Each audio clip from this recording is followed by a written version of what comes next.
couple things in this very brief period of time, and then Bruce is going to talk about an exercise that we're going to lead us all into. But my job really today or this morning is in a few minutes to just sort of frame or restate a little bit about the framework that IHI put together, which, to be clear, is built on several other frameworks that have come before it. So I'll tell you a little bit about the pedigree of the framework that we arrived at and that we have forced you all to read in the ABIM briefing kit.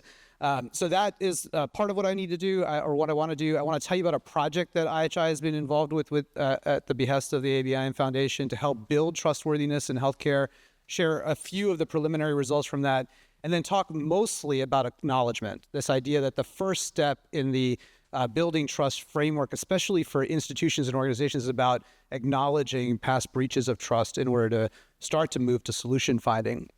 So this is the project that Rich and Daniel and now Jessica have blessed IHI, or trusted IHI to help administer, I should say. The goal of the project was to work with a group of health systems. We have 8 systems that were part of this effort. And you can see the aim of the network that we put together, the collaborative that we put together, which is to understand what changes would actually lead to improved trust between healthcare organizations and their workforce, as well as with the communities that they serve. I didn't put here the by when portion of this, which was within a year. So build trust in a year. That was the brief. And to make the thing a little bit more complicated, they gave us the task of not only building trust with communities, but to do so also with the internal workforce of the organization. So to do this, we needed a theory to actually guide us in this work, to help us understand what this would look like. And we began the exploration of that theory by going back to the literature. And Rich yesterday, actually, in his introduction, shared with us the pedigree of acknowledgement and apology. And actually, Rich, you rooted it in Judeo-Christian theology, in the work that Jewish people do with actually atoning for sins during Yom Kippur. We talked about that this morning as well, and at the Wailing Wall, confessional for Catholics. So I did a funny thing yesterday, and I called my mother, and I decided to ask her, how do Hindus, I figured I needed to add a Hindu perspective to this situation.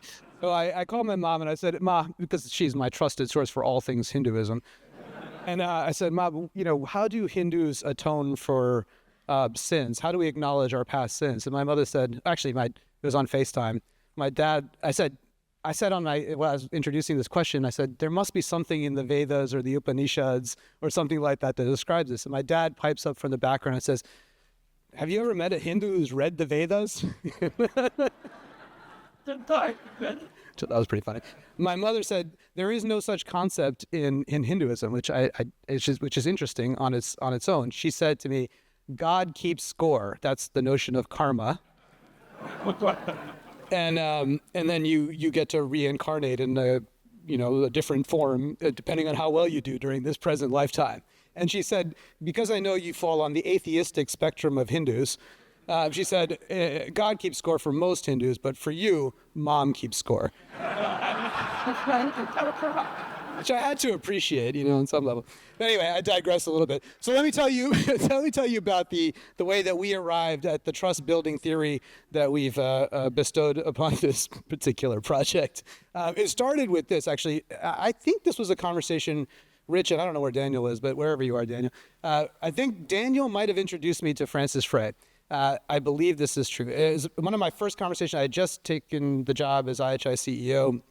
And I had a conversation with Daniel and Rich, and you helped me understand that there were ways of actually building trust. It's something that I hadn't fully wrapped my head around or spent a lot of time thinking about. And they introduced me to this scholar, Francis Frey, at the Harvard Business School. And Francis had been studying the development of interpersonal trust. How do you build trust between individuals?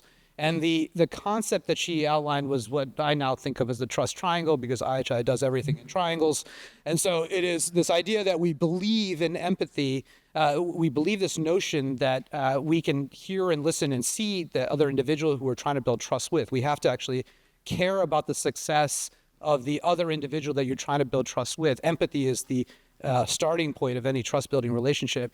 You actually also have to be suggesting logical ways of advancing whatever conversation you're having together. So logic is essential to this. You may argue about what is logical, what is rational, what is fact, as we talked about yesterday morning, but there has to be some logic undergirding the relationship that you're trying to build. So empathy, logic, and then in order for trust to really be cultivated between two individuals, each of the participants has to be authentically themselves. So those three kind of concepts were the essence of theory of how individuals can build trust together. And we started here as a research team at IHI trying to understand how we could apply this theory of individual trust building to how institutions build trust. And we found this challenging. How does an organization express empathy? How does an organization behave authentically? How does it demonstrate logic? And as we were working on this, we found another framework, and that is the work from Will Sandy Darity and his wife Kirsten Mullins in their book From Here to Equality, in which they describe a slightly different version of the trust triangle from Francis Frey, and that is this notion that all trust building begins with an acknowledgement that in fact there was a wrong that had been committed, if there is a wrong that was committed at some point in the past. And that seems important as we think about institutional trust building. Acknowledgement was the foundation for them of a population or community level trust building theory, which was something that we thought was important. They described the concept of restitution, which is the reparative action that needs to take place in order to correct the wrong that had transpired. And then the idea of closure that only can be done in collaboration with the party who had been wronged. In other words, it is the party that had been wronged that has to declare that your restitution was sufficient. That is the nature of the reparative framework that Darity and Mullins described. During the pandemic, Michelle Morris and Bram Wispelwey, we're talking a lot about the Brigham, I'm a Brigham grad, so Brigham, okay. But Bram and Michelle, both trainees and then attendings at the Brigham and Women's Hospital, had taken Darity and Mullins' framework, and then in a Boston Review article had described the application of that acknowledgement, what they called redress, a version of restitution and closure. They'd taken the same kind of argument, but then applied it specifically to healthcare institutions in their environment. So this they described as the healing version of Darity and Mullins' arc. This became the basis of our theory, because what we found was that when we were trying to think about how we can build trust, both with communities and with clinicians or the workforce in an institution, that some form of acknowledgement needed to transpire between the institution and those two stakeholders, some form of redress and some form of closure. But because we are the Institute for Healthcare Improvement, we had to think about how to do that in a iterative and continual basis. It wasn't sufficient in our mind for an institution to acknowledge, redress, and close once. We had to build a system for doing that over and over and over again, because our belief was that trust violations would neither be one-offs nor would they never recur after the first instance, but that we would in fact have to build systems that were capable of acknowledging, listening to populations and addressing their concerns and then figuring out ways of closing them. As I suggested earlier, we had the task that ABI and Foundation given us of addressing two different stakeholder groups, the communities that the health systems serve, as well as the clinicians within the organization itself. And we, as we do at IHI, created a very complex diagram, which I'm not going to read to you, that involves a series of what we call secondary drivers. So we thought of acknowledgement as a primary driver, redress and closure as another primary driver, building adequate systems that allow those things to continuously occur in our organizations. Those are all primary drivers. And then for each of the two stakeholder groups, we had a series of secondary drivers, which you can see illustrated here on the slide. The essence of this really is about really listening to stakeholders that you're trying to build trust with and then doing the work that's needed to create solutions. I'm going to come back to that theory in a little bit when we talk about acknowledgement. What I want to now tell you about is what we did with the community of 8 organizations. So it's very difficult to aggregate data across 8 very different organizations from very different parts of the country that are serving very different communities. So I'm going to show you sort of what we can say. I'm going to show you some of the data from some of the institutions that were part of this. The first thing that most of them did was to actually try to establish a baseline of trust in the community. This is one of the systems, a large health system that was part of the community that we worked with, the group of 8. They surveyed about 800 consumers in the beginning of the project in November.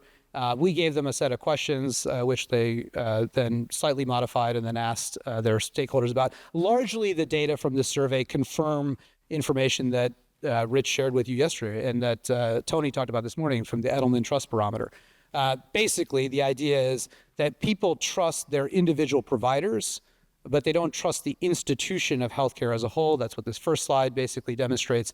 The second is that our patients are onto us, essentially. This perception around organizations treating their community fairly, people generally believe, whether this is true or not is a different story, but people generally believe that their healthcare organization treats them fairly, regardless of race and ethnicity, regardless of gender and sexual orientation, regardless of how you appear. But they know that we don't treat them fairly based on our ability to pay, which I thought was an interesting observation. So trust, like Sarah said this morning, a bit around access and inequity is very clearly demonstrates a difference around this area. And then last data slide, I'll show you one more, but this is the second to last data slide I'll show you, is a little bit of a warning shot to those of us that have become very enthusiastic about telemedicine. Essentially, all of the other settings of care have relatively similar levels of trust. Telemedicine is much more untrustworthy to our patient population than all others. And this sort of similarity in trust across the other care settings does mask differences in racial people, Black patients versus white patients versus Latino patients. There are very significant differences, as you can see on the slide. I'm not going to read every line, but very significant differences between how Black patients trust their health systems versus white patients or Hispanic patients. There were many change ideas that those 8 organizations tested. Again, I'm not going to read everything on the slide. There are several examples in the briefing kit as well. Some of the most interesting examples here, I think, are adding trust as a measure to patient and family engagement activities, including their advisory council work. And then importantly, actually, one of the organizations that did this work together with us launched a local hiring program that increased their local representation in their direct hiring by 15% in just a few months. This is a sort of remarkable transition that they managed in just about 3 months to start hiring locally. Another health system started to prioritize where they were procuring all of their food products from, which is both green and pro-equity in many different ways. So just a lot of different things, ideas that were tested and worked on by the organizations that were part of this. We have some outcome measures, very, again, difficult to quantify and show across the entire system.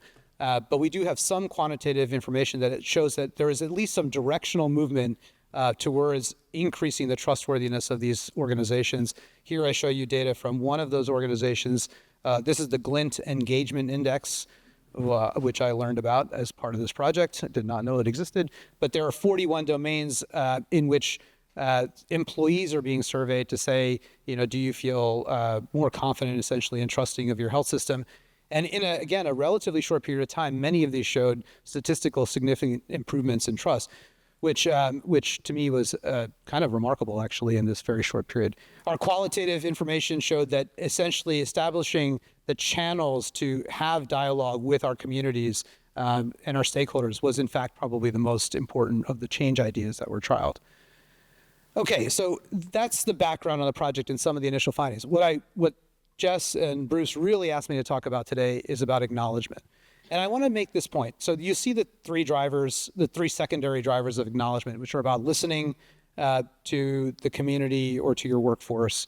It's about demonstrating either historical awareness of your community and its experiences, or the experience of the workforce within your organization. And importantly, the 3rd secondary driver is about responsibly voicing and apologizing for past harm, regardless of whether that harm happened on your watch. And I think this is a very interesting driver, and I want to specifically talk about this one, because the other 2, the ones that I didn't shade in red, the teams willfully tested. So there are many change ideas that were tested in the other 2 domains. Not a single one of the 8 systems managed to do a test of change in this third secondary driver of acknowledging and acknowledging responsibility and then apologizing for some past harm. And I think that's on its own is sort of an interesting fact that none of the systems was able to do that successfully. I actually talked to several of the institutional PIs about this, and many of them said that they really wanted to make an acknowledgement of some kind, and that they were stopped by either a senior member of the team or by risk management or by another part of the system, and that they couldn't go through with their intention to apologize.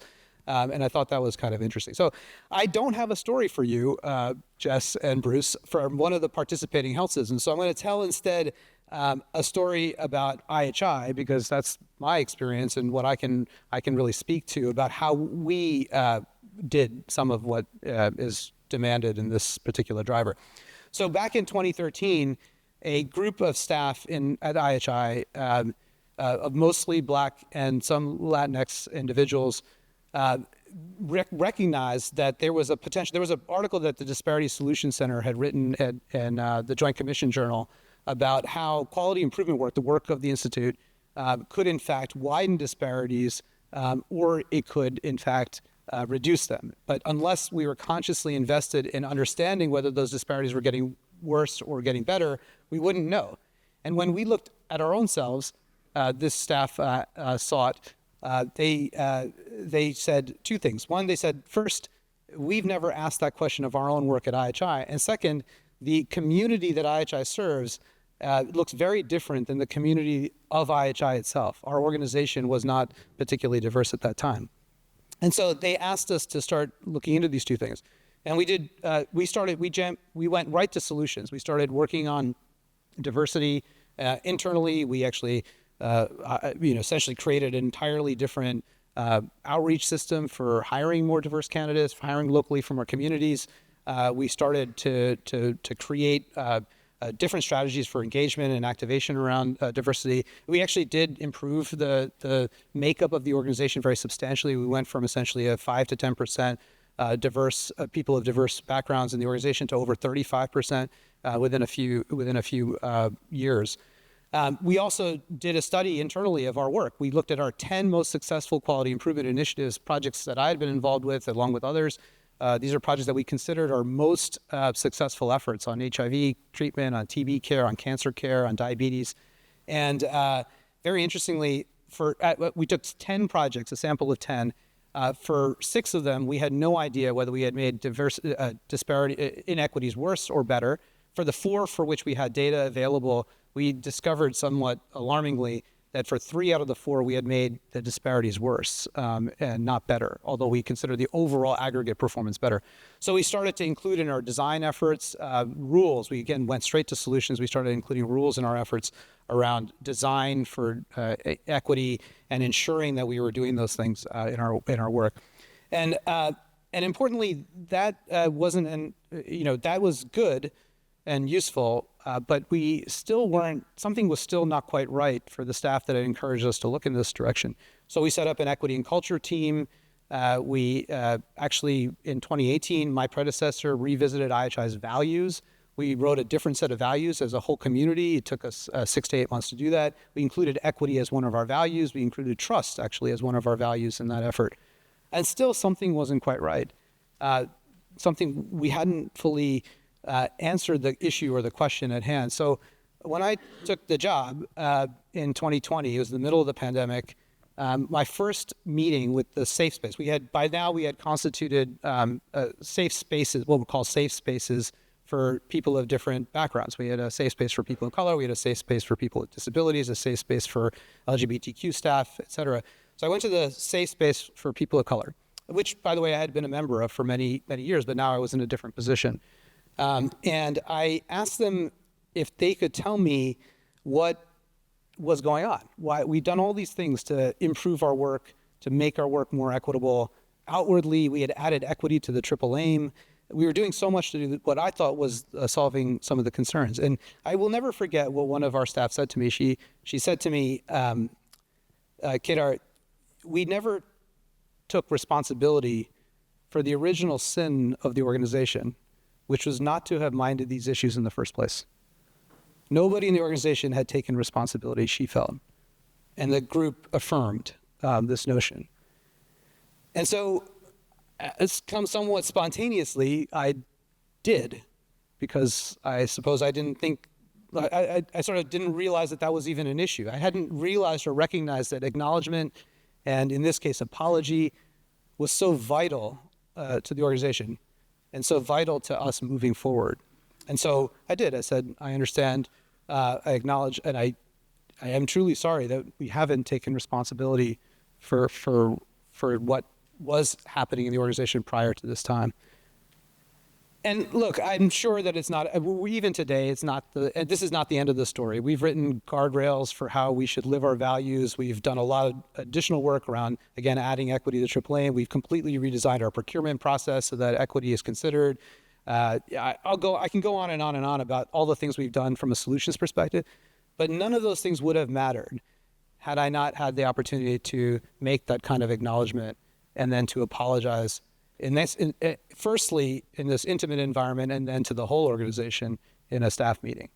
And in fact, as I was saying last night when I was sending the slides to Bruce and Jess, I said, in doing this today with all of you is in another way a public acknowledgement of our original sin and our original failing to mind those issues. And I do that consciously in a room in which the founder of the organization is sitting over there, which is a little tricky, but nevertheless, I appreciate that. I know Don would agree. At least I hope so. So I'll be brief. I know I've got to wrap up. So I want to just say a few words about what acknowledgement and stories like this teach us, have taught me as I think about this. The first is that, look, all this discussion, it's easy to, there's a lot of different frameworks and approaches to trust in my view. Frameworks are, whatever that phrase is, frameworks are useful or something, and some of them are not.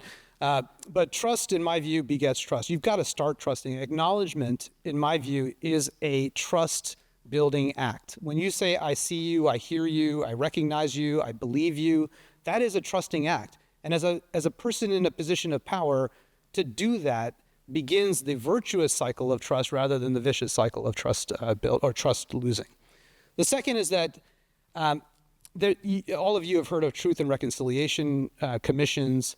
There's a reason that the sequencing goes that way. It's truth first, then reconciliation. I tried to look up the origin story of this. In fact, they were only called truth commissions for many years. Reconciliation was added afterwards. And so, in my view, acknowledgement is a precondition for actually moving to solution finding. Acknowledgement does not have to mean apology. Sometimes the moment demands an apology. In the moment that I just described about our organization, it demanded an apology. But not every moment requires an apology. Sometimes the action is just, I see you, I hear you, I believe you, I trust you. Those can be just as powerful as I'm sorry. And to be clear, sometimes you have to say sorry as well. Importantly, and my wife reminds me this all the time, solutions are sometimes, not only are they not enough, sometimes they're not even what people want. And she reminds me that most of the time when she's asking for my help on something, it's to support her and see her and not tell her what she should do. So importantly, this is not just a lesson about how organizations should behave, but in fact how we should all behave in our lives. If she was here, she would reaffirm that, I'm sure. Mistakes are inevitable. I mean, the way, especially with equity work, I think there is almost no doubt that we are going to make mistakes as individuals and as organizations. But acknowledgement, saying I see you, I hear you, I believe you, establishes a basis for a different kind of relationship. When you're friends with somebody, you give them much more latitude to mess up. But if you feel that they're not on your side, if you feel that they're not together with you, if you feel that you can't be seen by them or heard by them, then that latitude is gone. Mistakes are going to happen. Acknowledgement allows you to reset the table for when those mistakes happen and allows those mistakes to happen in a way that can help you move forward. Just a couple more. Acknowledgement creates psychological safety. This in the safety equality world we spend a lot of time thinking about. And to me, being able to say, I see you and I hear you and I trust you is a vital step in the process of creating an environment in which people can tell you how they're actually experiencing the system.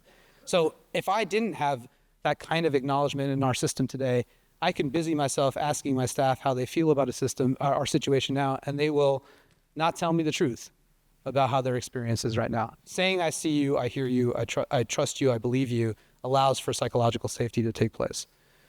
I don't have anything else to say about this one. I frankly believe that risk management that has told you not to admit that something went wrong before, they are wrong. They're not. That's not accurate. And there is data on this from the patient safety world, which we've indicated in the past. I'll just give you one quick example. MedStar system in the DC area, after they did a communication resolution program in which they taught their staff how to apologize, say sorry for something that didn't happen the way it should have, they saw a decline in their liability claims by 42%. This is a non-trivial decline, a 50% reduction in liability costs in the institution. So saying you're sorry does not mean you're going to get sued more, and it doesn't mean that risk management, I think, is frankly wrong here. And then lastly, the number one thing I hear from leaders about acknowledging or apologizing for a prior harm is, it didn't happen on my watch. I wasn't here when this took place. And I said this one, I have this quote. This is if you haven't seen Origin, see it. And Isabel Wilkerson, a journalist, Pulitzer Prize winner, has this quote, which I think is just brilliant, in which she says, "Not one of us was around when the house we live in was built, but here we are, the current occupants of a house with stress cracks and bowed walls and fissures built into the foundation. We didn't erect the uneven pillars or joists, but they are ours to deal with now. The cracks won't fix themselves, and any more deterioration is on our watch." And so my view is, regardless of whether you were in the position when the thing happened that caused the breach in trust, is irrelevant. You're here now, you're in a position of power, and you have the ability to change that situation with a pretty simple act of saying, I see you, I hear you, I trust you, I believe you, and if the moment demands it, I'm sorry. So with that, I'll stop and turn to you. Let me just ask, why do you think acknowledgement is so often skipped? So a great example, there was a paper in one of the big journals a month or two ago. It was a qualitative study of moral injury experienced by healthcare professionals, and there was a short editorial from the journal, and the journal editors just went straight to a set of solutions that could help with that. And actually, Jess had a nice comment saying, hey, you guys forgot to acknowledge. Why do you think we tend to forget that? Well, first of all, I don't think we know that we need to do that we need to do it. I think our training, our pedigree as leaders is to find solutions, right? Part of what got us to where we are as all of you in this room are in leadership circles, part of what got us to the positions we're in is that we are good problem solvers. We've been good solution finders our whole careers. And so we think that the answer is to solve the problem, whatever it is in front of us. And that was our reaction at IHI for many years as well. But that's not entirely the answer to the question. And I don't know that we know that. So actually saying that out loud, having it as part of this framework, for how we build trust, is an important way of declaring that this is actually part of the process, part of what we need to be doing. Great. And can you just talk a little bit more about the difference between acknowledgement and apology? Like, I think apology is like almost a trigger word. It gets people very anxious. It is, I think, a trigger word for leadership in particular. And because of the issue that I said at the end, this notion that I'm apologizing for something that I didn't do. And I don't believe I have a personal investment in or commitment to or whatever. And that on its own, we all enjoy privileges on some level that are unearned to a degree. We've earned a lot of the privileges, to be clear, but some of them we've been gifted by someone else. And they've come at the expense of something else or someone else. And to be able to understand that and to be able to say, I can see that, and then in some cases apologize for having done that is a really important step. So I think for a lot of people, apology in particular, you're right, it's a trigger word. It's a word that I think people feel very anxious about when they see it. And as I said earlier, not everything demands an apology. Just simply saying, I see you, and I hear what you're saying, and if the moment requires, I believe you, and I'm sorry if that's what's needed, then I think those are different things. You can say, I see you, you can say, I hear you, and even I believe you or I trust you, And none of those things are necessarily apologies. Right. But you can then progress to an apology if that's what the moment demands. Okay. Do you think there's a cultural component? I'm just thinking about, it seems like every few years we see a Japanese prime minister getting down on the floor and apologizing for something that's happening. We never see a U.S. president do the same thing. that. I just wonder if there are cultural components. There probably is, right? I mean, as I said earlier in my beginning, my mom told me that we apparently don't repent. So, I have to imagine that there is a cultural component. So I don't know enough about the variation necessarily to know whether or not that's true, but there's got to be there are differences here among leadership, I think. And any notion of like how much acknowledgement or apology is enough? I remember when ABIM was going through the process of saying they were sorry to diplomates. It seemed to go on for a while, and apologies begat actual hostility from the audience. And I'm just wondering, like, how do you know? Especially, I hear you, I see you at a personal level, different from an institutional level to an audience. So again, this is in the ARC framework. Closure is only accomplished when the party that feels aggrieved decides that the restitution has been sufficient, right? And so I guess the answer to your question is when the party who is aggrieved feels the restitution has been sufficient, then the apology or acknowledgement has been accomplished or the redress has been accomplished. So that's I think it's highly variable, right, when how much acknowledgement, how much restitution or redress needs to be implemented, what form that takes, whether an apology, for example, is necessary or not. All of that is dependent on the community that you're trying to repair a relationship and build trust with. It's them that decides when in fact, closure has been accomplished. So highly variable, depends a lot on the circumstances, which makes it really, really challenging.